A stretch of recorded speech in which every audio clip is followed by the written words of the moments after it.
നമ്മൾ 10th level പ്രിലിംസിൻ്റെ questions ആണ് നോക്കിക്കൊണ്ടിരുന്നത്. നമ്മൾ 19ാമത്തെ ചോദ്യം വരെ നോക്കി. ഇനി 20th ക്വസ്റ്റ്യൻ, നാഥുല ചുരം ഏത് സംസ്ഥാനത്താണ് സ്ഥിതി ചെയ്യുന്നത്? ഉത്തരം സിക്കിമാണ്.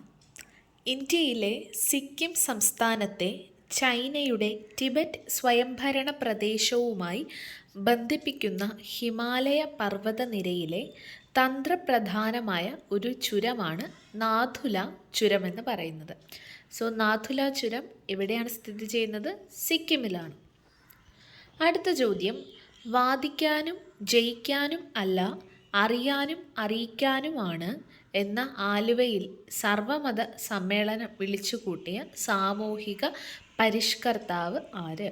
ശ്രീനാരായണ ഗുരുവാണ് ഉത്തരം. എന്തുകൊണ്ട് എന്ന് ചോദിച്ചാൽ 1924 ആലുവ അദ്വൈതാശ്രമത്തിൽ വച്ച് ഏഷ്യയിലെ തന്നെ ആദ്യത്തെ സർവമത സമ്മേളനം വിളിച്ചുകൂട്ടിയപ്പോൾ അതിൻ്റെ സ്വാഗത തോരണത്തിൽ എഴുതാൻ ശ്രീനാരായണ ഗുരു നൽകിയ വിശ്വപ്രസിദ്ധമായ സന്ദേശമാണ് വാദിക്കാനും ജയിക്കാനും അല്ല, അറിയാനും അറിയിക്കാനുമാണ് എന്നത്.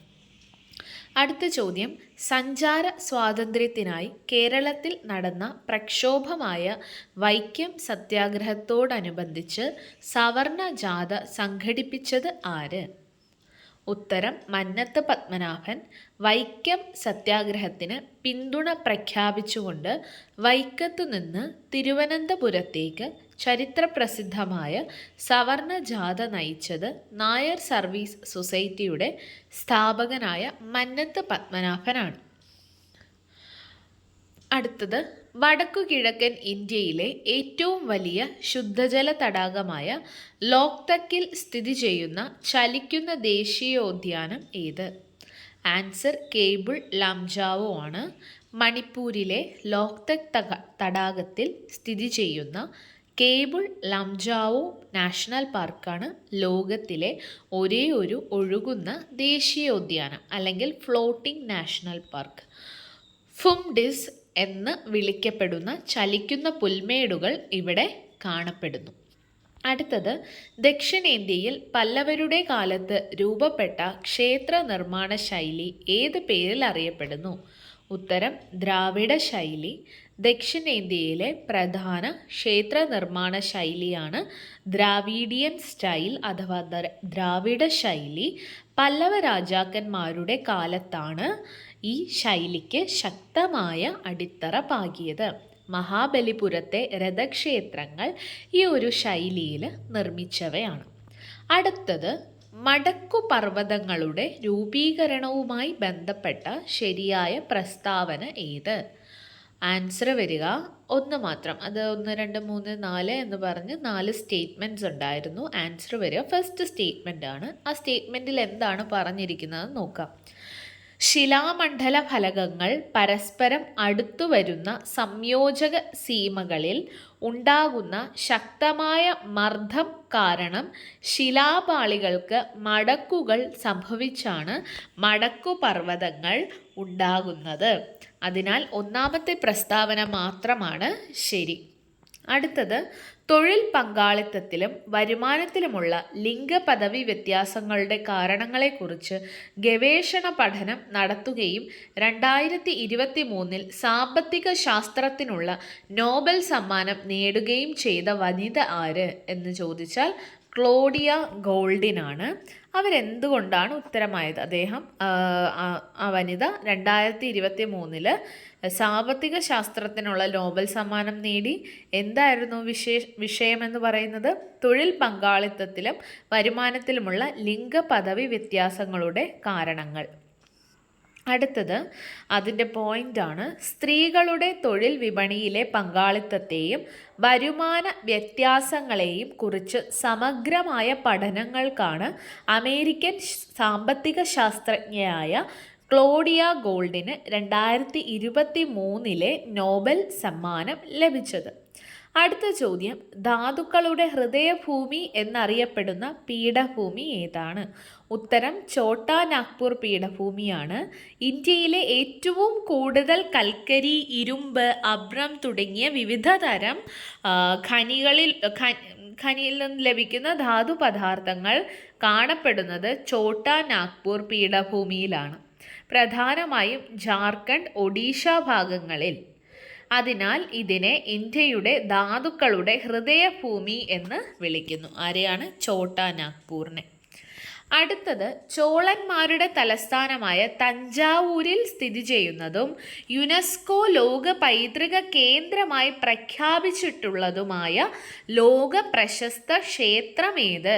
ഇപ്പോൾ ചോളന്മാരുടെ തലസ്ഥാനമായ തഞ്ചാവൂരിൽ സ്ഥിതി ചെയ്യുന്നതും യുനെസ്കോയുടെ ലോക പൈതൃക കേന്ദ്രമായി പ്രഖ്യാപിച്ചിട്ടുള്ളതും ആയ ലോക പ്രശസ്ത ക്ഷേത്രമേത്? ഉത്തരം ബൃഹദീശ്വര ക്ഷേത്രം. ചോള രാജാവായിരുന്ന രാജരാജ ചോളൻ ഒന്നാമൻ തഞ്ചാവൂരിൽ നിർമ്മിച്ച മഹത്തായ ശിവക്ഷേത്രമാണ് ബൃഹദീശ്വര ക്ഷേത്രം. ഇത് യുനെസ്കോയുടെ ലോക പൈതൃക പട്ടികയിൽ ഉൾപ്പെട്ടിട്ടുണ്ട്. അടുത്ത ചോദ്യം, ദാരിദ്ര്യ ലഘൂകരണവും സ്ത്രീകളുടെ സാമ്പത്തിക ഉയർച്ചയും ലക്ഷ്യമിട്ട് 1998 മെയ് 17 ആരംഭിച്ച ദാരിദ്ര്യ നിർമ്മാർജ്ജന പദ്ധതി ഏത്? ഉത്തരം കുടുംബശ്രീയാണ്. ദാരിദ്ര്യ ലഘൂകരണവും സ്ത്രീകളുടെ സാമ്പത്തിക ഉയർച്ചയും ലക്ഷ്യമിട്ട് 1998 മെയ് 17 ആരംഭിച്ച ദാരിദ്ര്യ നിർമ്മാർജ്ജന പദ്ധതി ഏതെന്ന് ചോദിച്ചാൽ കുടുംബശ്രീയാണ്. കേരള സർക്കാരിൻ്റെ സംസ്ഥാന ദാരിദ്ര്യ നിർമ്മാർജ്ജന മിഷൻ്റെ കീഴിൽ മലപ്പുറത്ത് വച്ച് 1998 മെയ് 17 അന്നത്തെ പ്രധാനമന്ത്രി അടൽ ബിഹാരി വാജ്പേയി ഉദ്ഘാടനം ചെയ്ത പദ്ധതിയാണ് കുടുംബശ്രീ. സോ 1998 മെയ് 17 ആരംഭിച്ച ദാരിദ്ര്യ നിർമ്മാർജ്ജന പദ്ധതി ചോദിച്ചാൽ കുടുംബശ്രീയാണ്. അത് ഉദ്ഘാടനം ചെയ്തത് അന്നത്തെ പ്രധാനമന്ത്രി അടൽ ബിഹാരി വാജ്പേയി ആണ്. 1996 മാർച്ച് 14 നിലവിൽ വന്ന കേരള സംസ്ഥാന വനിതാ കമ്മീഷന്റെ ആദ്യ ചെയർപേഴ്സണായ കവയത്രി. അപ്പോൾ ആദ്യ ചെയർപേഴ്സണായ കവയത്രി സുഗതകുമാരിയാണ്. കേരളത്തിലെ പ്രശസ്ത കവയത്രിയും പരിസ്ഥിതി പ്രവർത്തകയുമായിരുന്ന സുഗതകുമാരിയാണ് 1996 രൂപീകരിക്കപ്പെട്ട കേരള സംസ്ഥാന വനിതാ കമ്മീഷന്റെ ആദ്യത്തെ ചെയർപേഴ്സൺ എന്ന് പറയുന്നത്. ഹൈക്കോടതികൾക്ക് റിട്ട് പുറപ്പെടുവിക്കാൻ അധികാരം നൽകിയിട്ടുള്ള ഭരണഘടനാ വകുപ്പ് ഏത്? അനുച്ഛേദം 226 മൗലിക അവകാശങ്ങളുടെ സംരക്ഷണത്തിനായും മറ്റ് ആവശ്യങ്ങൾക്കായും റിട്ട് പുറപ്പെടുവിക്കാൻ ഹൈക്കോടതികൾക്ക് അധികാരം നൽകുന്നത് ആർട്ടിക്കിൾ 226 അതേസമയം സുപ്രീം കോടതിക്ക് ഈ അധികാരം നൽകുന്നത് ആർട്ടിക്കിൾ 32 ഓക്കെ. അപ്പം മൗലിക അവകാശങ്ങളുടെ സംരക്ഷണത്തിനായും മറ്റാവശ്യങ്ങൾക്കായും റിട്ടുകൾ പുറപ്പെടുവിക്കാൻ ഹൈക്കോടതികൾക്ക് അധികാരം നൽകുന്നത് ആർട്ടിക്കിൾ 226 അതേസമയം സുപ്രീം കോടതിക്ക് ഈ അധികാരം നൽകുന്നത് ആർട്ടിക്കിൾ 32 ഇന്ത്യൻ ഭരണഘടനയുടെ ഏത് അനുച്ഛേദമാണ് നിയമത്തിന് മുൻപിലുള്ള സമത്വം നൽകുന്നത്? അനുച്ഛേദം 14. ഓക്കെ, മുൻപത്തെ പേജിലും ഇതേ ചോദ്യം ഉണ്ടായിരുന്നു. ഇന്ത്യൻ ഭരണഘടനയുടെ ആർട്ടിക്കിൾ 14 ഇന്ത്യയിലെ എല്ലാ പൗരന്മാർക്കും നിയമത്തിന് മുന്നിൽ തുല്യത ഉറപ്പു നൽകുന്നത്. സർക്കാർ ഉദ്യോഗസ്ഥരോട് തങ്ങളുടെ കടമ നിർവഹിക്കാൻ നിർബന്ധിക്കുന്ന റിട്ട് അത് മാൻഡമസ് ആണ്. ഓക്കെ, സർക്കാർ ഉദ്യോഗസ്ഥരോട് തങ്ങളുടെ കടമ നിർവഹിക്കാൻ നിർബന്ധിക്കുന്ന റിട്ട് മാൻഡമസ് ആണ്. ഞങ്ങൾ കൽപ്പിക്കുന്നു, വി കമാൻഡ് എന്നാണ് മാൻഡമസ് എന്ന ലാറ്റിൻ വാക്കിൻ്റെ അർത്ഥം. ഒരു പൊതുപ്രവർത്തകനോ സർക്കാർ സ്ഥാപനമോ അവരുടെ നിയമപരമായ കടമ നിർവഹിക്കാതിരിക്കുമ്പോൾ അത് ചെയ്യാൻ ആവശ്യപ്പെട്ട് കോടതി പുറപ്പെടുവിക്കുന്ന റിട്ടാണ് മാൻഡമസ്. ഓക്കെ, അപ്പോൾ മാൻഡമസ് എന്നാൽ വി കമാൻഡ്. പൊതുപ്രവർത്തകനോ സർക്കാർ സ്ഥാപനമോ അവരുടെ നിയമപരമായ കടമ നിർവഹിക്കാതിരിക്കുമ്പോൾ അത് ചെയ്യാൻ ആവശ്യപ്പെട്ട് കോടതി പുറപ്പെടുവിക്കുന്ന റിട്ടാണ് മാൻഡമസ്. ഇന്ത്യൻ മൗലിക കടമകൾ ഉൾപ്പെടുത്താൻ ശുപാർശ ചെയ്ത കമ്മിറ്റി ഏതാണ്? സ്വരൺ സിംഗ് കമ്മിറ്റിയാണ്. 1976 ഇന്ദിരാഗാന്ധിയുടെ സർക്കാരിൻ്റെ കാലത്ത് രൂപീകരിച്ച സ്വരൺ സിംഗ് കമ്മിറ്റിയുടെ ശുപാർശ പ്രകാരമാണ് 42ാം ഭരണഘടനാ ഭേദഗതിയിലൂടെ മൗലിക കടമകൾ ഭരണഘടനയിൽ കൂട്ടിച്ചേർത്തത്. അപ്പോൾ 1976 ഇന്ദിരാഗാന്ധിയുടെ സർക്കാരിൻ്റെ കാലത്ത് രൂപീകരിച്ച സ്വരൺ സിംഗ് കമ്മിറ്റിയുടെ ശുപാർശ പ്രകാരമാണ് 42ാം ഭരണഘടനാ ഭേദഗതിയിലൂടെ മൗലിക കടമകൾ ഭരണഘടനയിൽ കൂട്ടിച്ചേർത്തത്. ഇന്ത്യൻ ഭരണഘടനയുടെ ഏത് അനുച്ഛേദത്തിലാണ് മൗലിക കടമകളെക്കുറിച്ച് പ്രതിപാദിക്കുന്നത്? അനുച്ഛേദം 51A. ഭരണഘടനയുടെ ഭാഗം 4A ഉൾപ്പെടുന്ന ആർട്ടിക്കിൾ 51A ആണ് പൗരന്മാരുടെ മൗലിക കടമകളെക്കുറിച്ച് വ്യക്തമാക്കുന്നത്. അപ്പോൾ ഇന്ത്യൻ ഭരണഘടനയുടെ ഏത് അനുച്ഛേദത്തിലാണ് മൗലിക കടമകളെക്കുറിച്ച് പ്രതിപാദിക്കുന്നത്? ആർട്ടിക്കിൾ 51A ഭാഗം 4A. ലോക മനുഷ്യാവകാശ ദിനമായി ആചരിക്കുന്നതെന്നാണ്? ഡിസംബർ 10. എന്തുകൊണ്ട്? 1948 ഡിസംബർ 10 ഐക്യരാഷ്ട്രസഭയുടെ പൊതുസഭ സാർവത്രിക മനുഷ്യാവകാശ പ്രഖ്യാപനം അംഗീകരിച്ചത്. അതിൻ്റെ ഓർമ്മയ്ക്കായാണ് എല്ലാ വർഷവും ഡിസംബർ 10 മനുഷ്യാവകാശ ദിനമായി ആചരിക്കുന്നത്. ദേശീയ മനുഷ്യാവകാശ കമ്മീഷന്റെ നിലവിലെ ആക്ടിംഗ് ചെയർപേഴ്സൺ ആരാണ്? ശ്രീമതി വിജയഭാരതി സയാനിയാണ്. അപ്പോൾ ഈ ചോദ്യപേപ്പർ 2025 ചോദ്യപേപ്പറാണ്. ആ ഒരു സമയത്താണ് ഈ ഓപ്ഷൻസിൽ ഈ ഒരു വ്യക്തിയായിരുന്നു. ഇപ്പം നിലവിൽ മാറിയിട്ടുണ്ടാവും, അതൊന്ന് നോക്കേണ്ടതാണ്. അടുത്തത്, ത്രിവർണ പതാക ഇന്ത്യയുടെ ദേശീയ പതാകയായി അംഗീകരിച്ചതെന്നാണ്? 1947 ജൂലൈ 22 ഇന്ത്യക്ക് സ്വാതന്ത്ര്യം ലഭിക്കുന്നതിന് തൊട്ടു മുൻപ് നടന്ന ഭരണഘടനാ നിർമ്മാണ സഭയുടെ യോഗത്തിലാണ് പിംഗലി വെങ്കയ്യ രൂപകൽപ്പന ചെയ്ത ത്രിവർണ പതാക ഔദ്യോഗികമായി അംഗീകരിച്ചത്. 1947 ജൂലൈ 22. ഇന്ത്യയുടെ ദേശീയ ഗീതം രചിച്ചതാരാണ്? ബങ്കിം ചന്ദ്ര ചാറ്റർജി. ഇന്ത്യയുടെ ദേശീയ ഗീതമായ വന്ദേ മാതരം രചിച്ചത് ബങ്കിം ചന്ദ്ര ചാറ്റർജിയാണ്. ആനന്ദമഠം എന്ന നോവലിൽ നിന്നുള്ളതാണ് ഈ വരികൾ. അതേസമയം ദേശീയ ഗാനം രചിച്ചത് രവീന്ദ്രനാഥ ടാഗോർ ആണ്. അപ്പോൾ ഇന്ത്യയുടെ ദേശീയ ഗീതം രചിച്ചത് ബങ്കിം ചന്ദ്ര ചാറ്റർജിയാണ്. അദ്ദേഹത്തിൻ്റെ ആനന്ദമഠം എന്ന നോവലിൽ നിന്നുള്ളതാണ് ഈ വരികൾ. രവീന്ദ്രനാഥ ടാഗോർ ബംഗാളിൽ സ്ഥാപിച്ച സർവകലാശാലയുടെ പേരെന്താണ്? വിശ്വഭാരതി എന്നാണ്. പശ്ചിമ ബംഗാളിലെ ശാന്തി നികേതനിൽ രവീന്ദ്രനാഥ ടാഗോർ സ്ഥാപിച്ച വിശ്വപ്രസിദ്ധമായ സർവകലാശാലയാണ് വിശ്വഭാരതി സർവകലാശാല. 1988 അരുവിപ്പുറത്ത് പ്രതിഷ്ഠ നടത്തിയ സാമൂഹിക പരിഷ്കർത്താവ് ശ്രീനാരായണ ഗുരുവാണ്. ജാതീയമായ വിലക്കുകളെ വെല്ലുവിളിച്ചുകൊണ്ട് ഇത് ബ്രാഹ്മണ ശിവനല്ല നമ്മുടെ ശിവനാണ് എന്ന് പ്രഖ്യാപിച്ച് ശ്രീനാരായണ ഗുരു ചരിത്ര പ്രസിദ്ധമായ അരുവിപ്പുറം പ്രതിഷ്ഠ നടത്തിയത് 1988. കേരളത്തിലെ ആദ്യത്തെ ദേശീയോദ്യാനം ഇരവികുളം ദേശീയോദ്യാനമാണ്.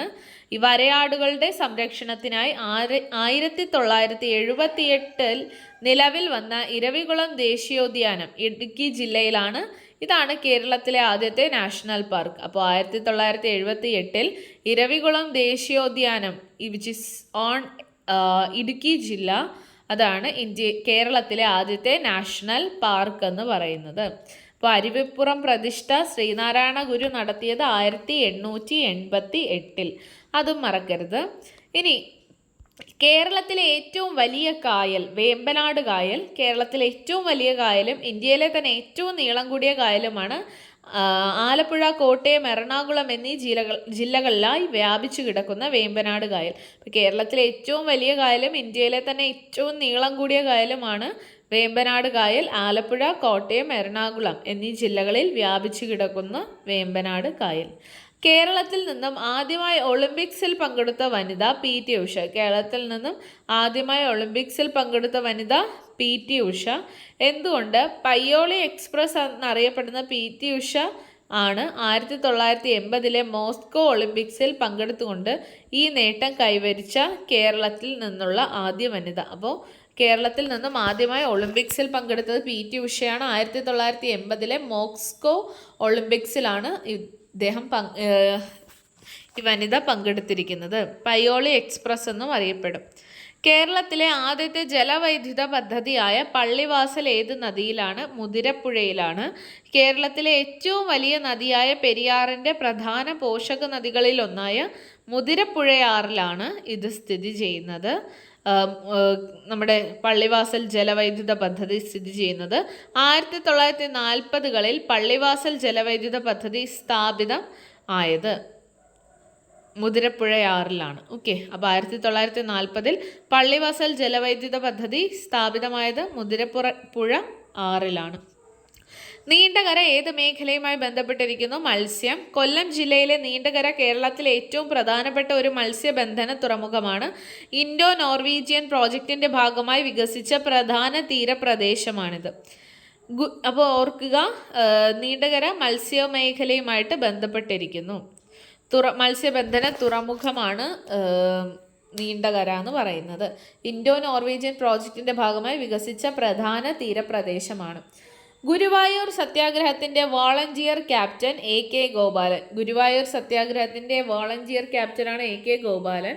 1931 നടന്ന ഗുരുവായൂർ സത്യാഗ്രഹത്തിന്റെ പ്രധാന നേതാവ് കേളപ്പൻ ആയിരുന്നുവെങ്കിലും സമരത്തിന്റെ വോളണ്ടിയർ ക്യാപ്റ്റനായി നയിച്ചത് AK ഗോപാലനെ ആയിരുന്നു. അപ്പോൾ AK ഗോപാലൻ 1931 നടന്ന ഗുരുവായൂർ സത്യാഗ്രഹത്തിന്റെ പ്രധാന നേതാവ് കേളപ്പൻ ആയിരുന്നുവെങ്കിലും സമരത്തിന്റെ വോളണ്ടിയർ ക്യാപ്റ്റനായി നയിച്ചത് AK ഗോപാലൻ ആയിരുന്നു.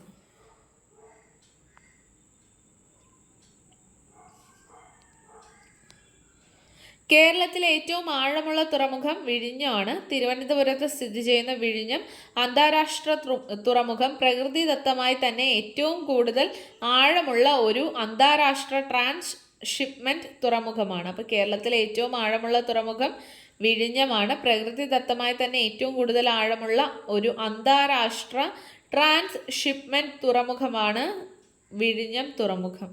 അടുത്തത് കേരളത്തിലെ ആദ്യത്തെ മാതൃകാ മത്സ്യബന്ധന ഗ്രാമം. കേരളത്തിലെ ആദ്യത്തെ മാതൃകാ മത്സ്യബന്ധന ഗ്രാമം കുമ്പളങ്ങിയാണ്. ഇതാണ് കുമ്പളങ്ങി. അപ്പോൾ എറണാകുളം ജില്ലയിലെ കുമ്പളങ്ങി ഇന്ത്യയിലെ തന്നെ ആദ്യ മാതൃകാ വിനോദസഞ്ചാര ഗ്രാമവും അതുപോലെ തന്നെ കേരളത്തിലെ ആദ്യത്തെ മാതൃകാ മത്സ്യബന്ധന ഗ്രാമവുമാണ്.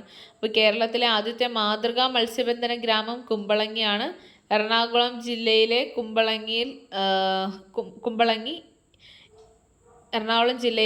കുമ്പളങ്ങി ഇന്ത്യയിലെ തന്നെ ആദ്യ മാതൃകാ വിനോദസഞ്ചാര ഗ്രാമവും കേരളത്തിലെ ആദ്യത്തെ മാതൃകാ മത്സ്യബന്ധന ഗ്രാമവും ആണ്. അടുത്തത് ആധുനിക കാലത്തെ അത്ഭുതം എന്ന് ഗാന്ധിജി വിശേഷിപ്പിച്ചത്? ക്ഷേത്രപ്രവേശന വിളംബരം. 1936 നവംബർ 12 ശ്രീ ചിത്ര തിരുനാൾ ബാലരാമവർമ്മ മഹാരാജാവ് പുറപ്പെടുവിച്ച ക്ഷേത്രപ്രവേശന വിളംബരത്തെയാണ് മഹാത്മാഗാന്ധി ആധുനിക കാലത്തെ അത്ഭുതം എന്ന് വിശേഷിപ്പിച്ചത്. അപ്പോൾ 1936 നവംബർ 12 ശ്രീ ചിത്ര തിരുനാൾ ബാലരാമവർമ്മ മഹാരാജാവ് പുറപ്പെടുവിച്ച ക്ഷേത്രപ്രവേശന വിളംബരത്തെയാണ് മഹാത്മാഗാന്ധി ആധുനിക കാലത്തെ അത്ഭുതം എന്ന് വിശേഷിപ്പിക്കുന്നത്. Thank you.